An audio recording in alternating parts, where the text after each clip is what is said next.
Alongamento ósseo que você vê agora. É uma medicina preventiva e informativa que tem hoje um convidado especial, Dr. José Carlos Bongiovanni, que é o fundador e atual presidente do Comitê Azame de Reconstrução e Alongamento Ósseo da Sociedade Brasileira de Ortopedia e Traumatologia. Dr. José Carlos Bongiovanni é professor adjunto e chefe do setor de reconstrução osteoarticular e alongamento ósseo da Universidade de São Paulo, Escola Paulista de Medicina, professor e diretor do SEBRAL. O que é o SEBRAL? É o Centro Brasileiro de Reconstrução e Alongamento Ósseo, e é professor titular da disciplina de Ortopedia e Traumatologia da Universidade de Mogi das Cruzes, no estado de São Paulo. E é com ele que a gente bate um papo agora em nossa medicina informativa sobre o alongamento ósseo. Que, na verdade, quando é que pode indicar? Em que paciente tem que ter uma discrepância? Quando é que se indica um alongamento ósseo? Quais são os cuidados? As complicações? Este é o assunto de agora com você. Ok, Mafalda. Bem, a indicação do alongamento ósseo. Basicamente, são duas situações para se indicar o alongamento ósseo. Na baixa estatura, um indivíduo que tem uma baixa estatura e que necessita para que ele tenha um bom desempenho da vida, o anão. O anão, por exemplo, o acondroplásico. E principalmente nos indivíduos que têm discrepância, ou seja, dismetrias, diferença de um membro em relação ao outro. Basicamente... Pode colocar a imagem. Colocar a imagem, isso. Então, basicamente, quando se indica o alongamento ósseo, na discrepância de membros, nos membros superiores, indivíduos que têm igual ou discrepância maior que 5 centímetros. E nos membros inferiores, igual ou maior que 3 centímetros. Por que, mais ou menos? Isso é um conceito quase que mundial, A literatura mundial pregoniza isso, é universal. O membro superior, até 5 centímetros, ele primeiro não dá tanto problema estético, não se observa tanto essa discrepância. Certo. Além do que, é um membro que não tem o apoio. Então, não tem esse problema de um membro em relação ao outro. E do ponto de vista funcional, praticamente não se tem alteração. Não é que não se tenha, tem-se, mas é pequena. Já os membros inferiores, nós sabemos que até em torno de 1 centímetro de discrepância, o indivíduo pode ter uma vida normal sem ter problema repercussão. Acima de 1 centímetro, esse indivíduo tem que compensar. Ou ele compensa com salto, ou com uma palmilha dentro do calçado, ou fora do calçado, de tal forma que chegue próximo do normal. Acontece que acima de 2 centímetros e pouco, é quase que fica muito dificultoso para o indivíduo usar isso dentro do calçado, e mesmo fora. Incômodo? Incômodo, é um incômodo. Então, a partir de em torno de 3 centímetros, está indicado se fazer um alongamento ósseo. Que é essa imagem que a gente colocou agora, por exemplo, essa daí? Isso, por exemplo, esse paciente, esse garoto, tinha em torno de uns 6 ou 7 centímetros de encurtamento, então um encurtamento considerável, em que se fez o alongamento.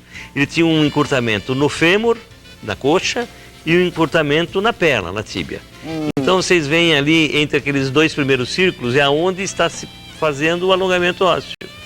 Então, durante o tratamento, é essa fase, foram 5 meses aí de alongamento, esse período de tratamento, ele já está praticamente na fase final de alongamento, ou seja, praticamente no período de retirada do aparelho. A imagem seguinte vai dar para a gente observar? Isso, agora então é o final do paciente, isso que é importante. À esquerda vocês veem o raio-x, que mostra um raio-x que pega desde a bacia do menino, do rapaz aí, até o tornozelo, que mostra que houve uma equiparação de um membro em relação ao outro e a função do membro dele está mantida.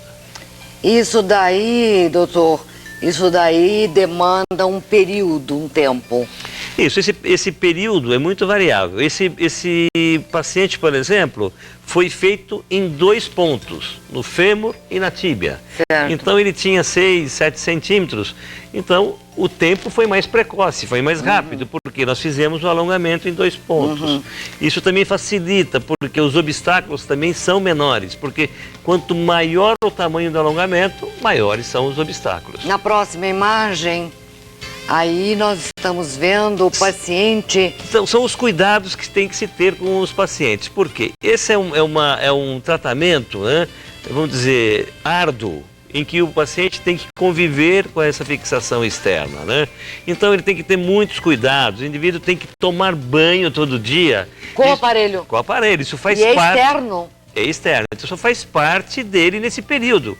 Se ele vai ficar 5, 6, 7, 8 meses com esse aparelho, ele vai conviver com isso, ou seja, ele tem que deambular, ele tem que andar, ele tem que fazer uma fisioterapia, uma reabilitação, ou seja, ele tem que se tornar independente.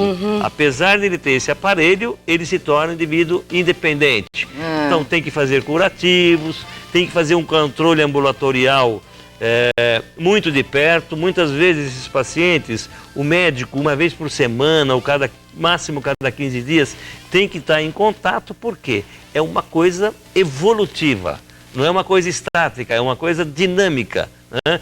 Vai alongar 1 milímetro por dia em média. Então, durante esse período de alongamento e depois o período de o osso se consolidar, né, que você tem que estar em contato quase que como diz o outro, tete a tete com o paciente. Quer dizer que a família toda tem que estar preparada para esse tipo de tratamento. Todo mundo tem que estar envolvido. O indivíduo que vai se submeter a um alongamento ósseo, né, tem que estar envolvido, se é criança, os pais, os familiares, né, como eu disse, toda a equipe, o médico, os auxiliares, o setor de psicologia, que é muito importante, porque esses pacientes têm que ser preparados. Eles estando preparados, eles vão aceitar e vão ver que compensa, né? O resultado final compensa, né, esse sacrifício durante esses meses. Agora, podem ter complicações. Sim, podem ter, e as complicações não são raras. Isso depende muito, logicamente, de tudo isso que eu te falei, né? De todo esse aparato, né? De todo o hospital ter as condições, a equipe, e mesmo o paciente estar preparado. Né?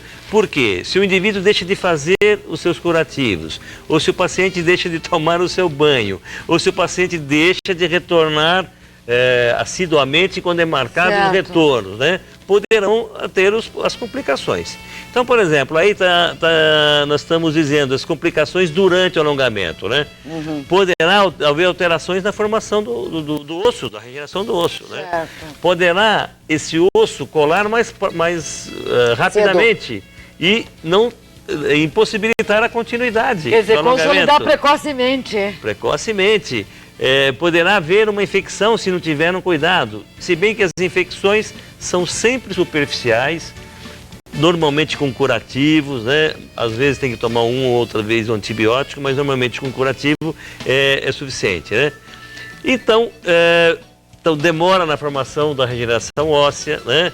Então contratura do pé, por exemplo, se você não tiver o cuidado, não fizer a fisioterapia, né, deformidades que poderão ocorrer durante o alongamento. Por isso é necessário, tá, que você tenha um setor preparado para isso, para que dê toda essa guarida e que possa fazer todos os diagnósticos para que o caso evolua bem e que você tenha no final um resultado bom.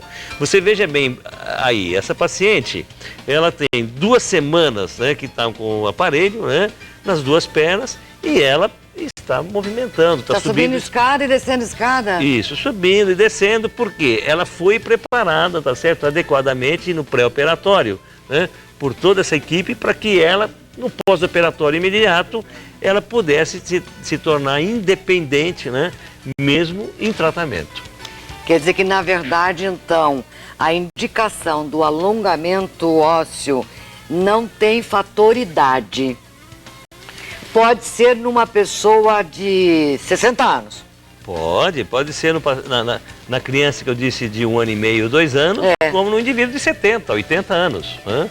Nós temos pacientes com 70 anos de idade e que depois de quase 70 anos de idade tinha 12 centímetros, 15 centímetros de discrepância e quis corrigir. Tá? Logicamente que esse paciente, você tem que passar para ele todas as dificuldades. E ele tem que estar preparado naquele objetivo que ele quer. Né? Então, a formação óssea, ela ocorre enquanto o indivíduo está vivo. Né? Posso ter 2 anos ou 70, o osso vai regenerar. Logicamente que a resposta é diferente de um em relação ao outro. Claro. Uma criança, a regeneração óssea é muito rápida. Muito mais rápida, porque é um osso que está crescendo. É um metabolismo 5, 6, 7 vezes maior do que o indivíduo que parou de crescer. O indivíduo já mais de idade, né, já existe o catabolismo, ou seja, é mais lento. Então, todos esses cuidados, o cirurgião, a equipe, né, tem que conhecer. Né? Então, eu não posso ir tão rápido, porque se eu for mais rápido, sem dúvida nenhuma, vai ter complicação, não vai regenerar o osso e assim por diante. Nós vamos continuar falando com você em próximos encontros sobre a reconstrução e alongamento ósseo. Pode ser? Pode ser.